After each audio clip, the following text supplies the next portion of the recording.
পুঁতি আর নাজমুন একটু শুনে দাও। হ্যালো, আবৃত্তি করব মহাদেব সাহা রচিত একবার ভালোবেসে দেখো কবিতাটি। তুমি যদি আমাকে ভালো না বাসো আর এই মুখে কবিতা ফুটবে না,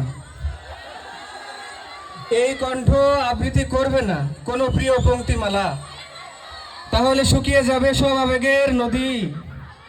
আমি আর পারবো না লিখতে তাহলে একটি অনবদ্য চরণ, একটিও ইমেজ হবে না রচিত।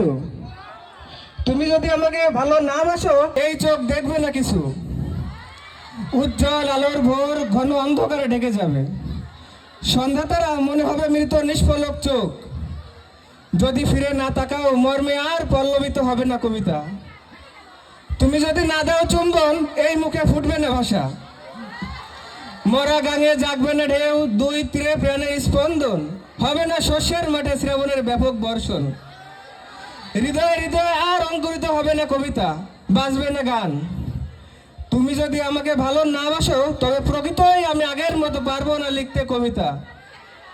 আমার আঙ্গুলে আর খেলবে না জাদুর ঝিলিক, এই সাদা পৃষ্ঠে জুড়ে ফুটবে না জুই আর চাপা। একবার ভালোবেসে দেখো, একবার কাছে ডেকে দেখো, আবার কিভাবে আগের মতো ফুটাই 1,00,001টি গোলাপ। অনায়াসে কিভাবে আমার অনুভূতি করি সঞ্চারিত।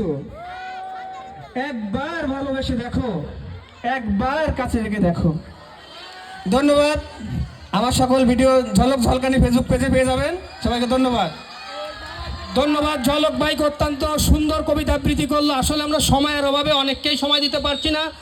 হ্যাঁ, ঝলককে মেডেল দিচ্ছে আমাদের অত্র বিদ্যালয়ের প্রধান শিক্ষক মহোদয়। এবার সামনে আসেন, সামনে দ্রুত আমরা